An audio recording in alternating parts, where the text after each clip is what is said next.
so these are some of the questions that were submitted in advance of the presentation. We've also had some questions coming up in the chat as we sort of go along.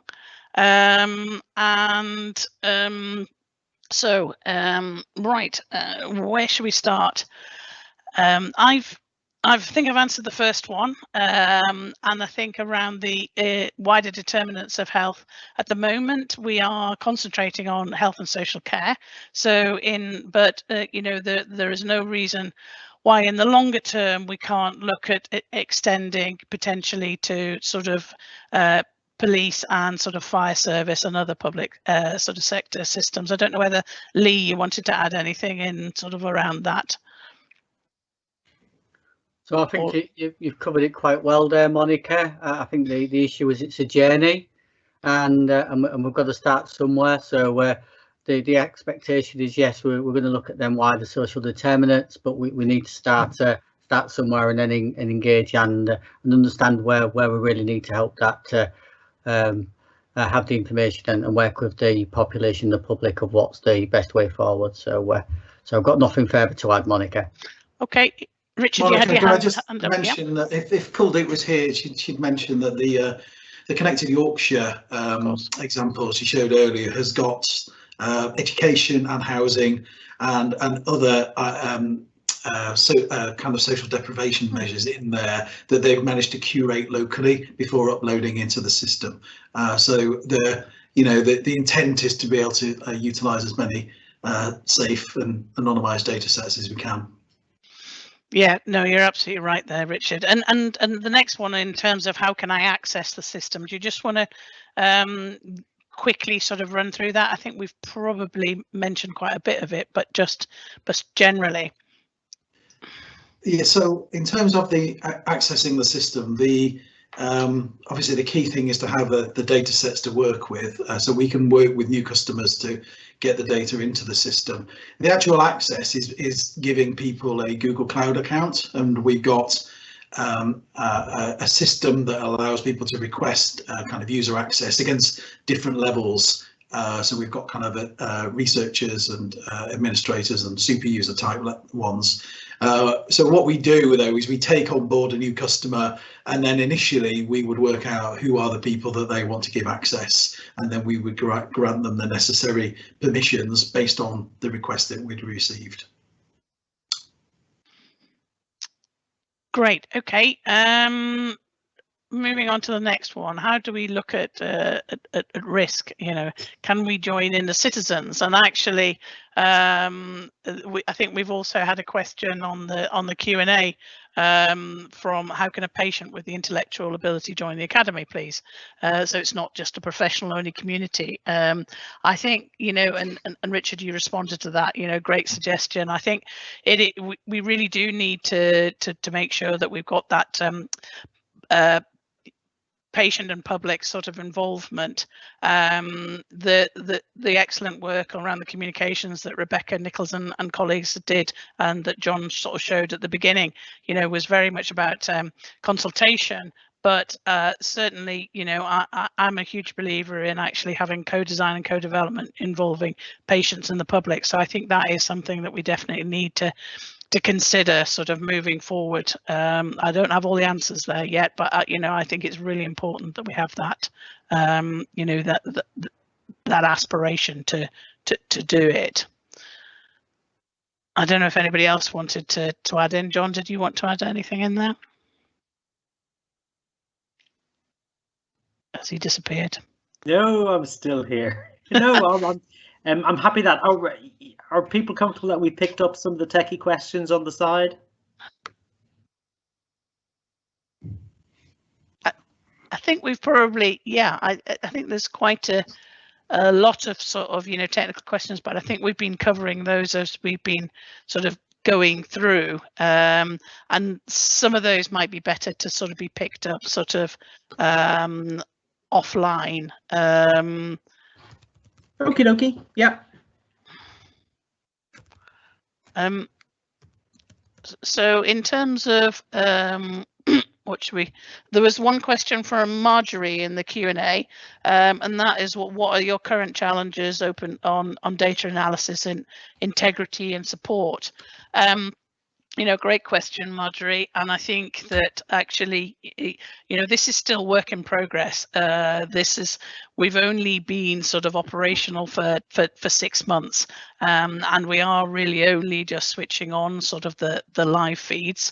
As I mentioned very briefly in my presentation, that in order to be able to use the National De-Identification tool, then we've had to apply for a Section 251, which is going through the Confidentiality Advisory Group at the moment, where all the feedback is very positive, but we need to make sure that we're picking up all of the data protection aspects, and we are trailblazing here. We are the first of the LICRAs to actually use that national solution, and actually the documentation and the framework that we set up will be shared with the other Wave 1 LICRAs, but also the fast followers and the broader sort of group. So I think that's it's really important that actually we don't just do these things in isolation.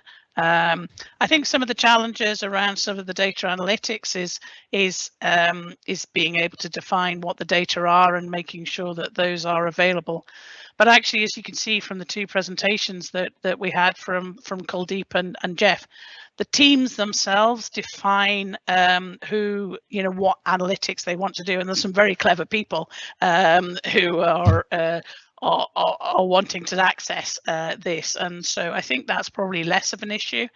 We're providing the environment and the capability in order to be able for teams to work together in order to be able to do that. I don't know, Richard, did you want to add anything into that? Yeah, I think it sort of links with the roadmap question. So what we've done so far is kind of build a system and use it with the first 2 or 3 users to test it out. I think the important thing for us is to over the next few months onboard new customer groups, new organisations, and then work with them to deal with the kind of the analytics challenges and problems that they've got. So we want to make sure that this is designed in a way to solve the local problems, and that's partly why I mentioned that we're going to have a small kind of retained central team to give help, support and advice to people as we kind of troubleshoot anything that comes up as people connect. Yeah, can I just come in on some of that as well, Monica, if that's okay? Yes, please do, go for it, Lee. Yeah, so just learning on some of the background, we have found there's been as an exemplar, because as an exemplar you're always there to learn lessons, make mistakes, build new things.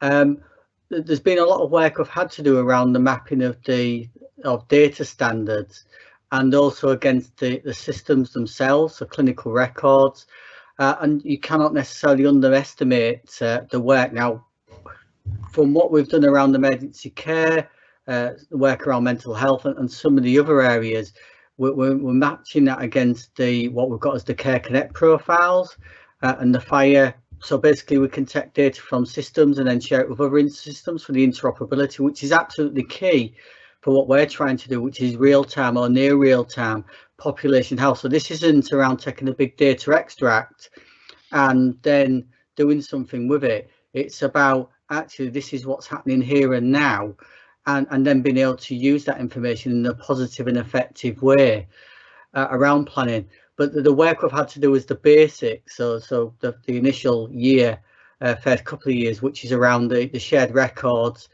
getting the data flowing, getting it in a format, being able to de-identify and then getting it in a position that we can present, has been a lot of work that we can share and we've learned lessons on. So I suppose I'm just stressing that the core information is absolutely key to interoperability, and that is not to be underestimated if you're going to follow that same journey. Having poor data means you have poor decision making through poor information. We've done a lot of work around improving that. So I just thought that was worth adding, Monica, because a lot of the national stuff is still draft. A lot of the national standards are still draft. So we're still having to work with our partners to get them to in a more formal way. So I'll stop at that point, Monica.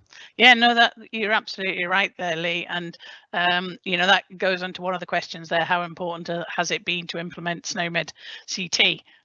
You know, it comes down to actually having good standards, using clinical terminologies within organizations, electronic patient records, so that we've actually got, you know, the best chance of being able to match the data and to flow it, and to have that confidence that using the FHIR resources, the integrity of the content of the data will maintain as it goes through the system.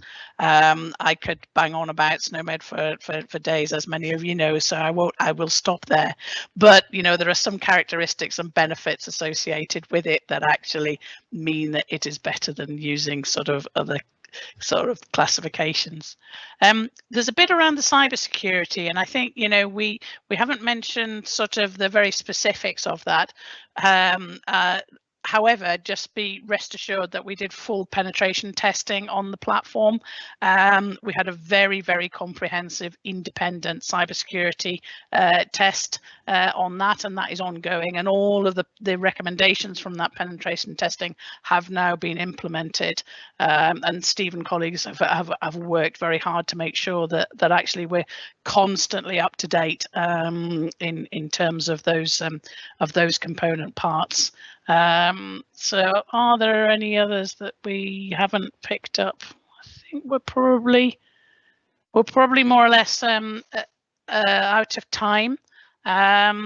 Hopefully we've answered the questions. I know on the chat we've been talking about, John, you raised one, John Corkett, around introducing sort of shorter workshops. So I think there's opportunities there, and some of the integration with other programs that are going on that Lee's very kindly added as well. So that takes me to the end. John, do you want to have the final word as SRO? Well, the problem is when I get the final word, you know, we'll still be here at dusk. You've got a minute.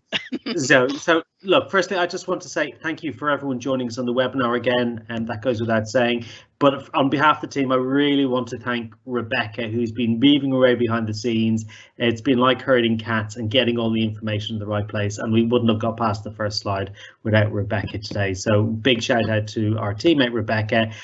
We will repeat this in November. We'll take on the feedback in terms of trying to improve it, because we know it's a challenging subject, but I'm really grateful for Monica and Richard in particular for their delivery style today. So thank you very much, team. Thank you. So goodbye.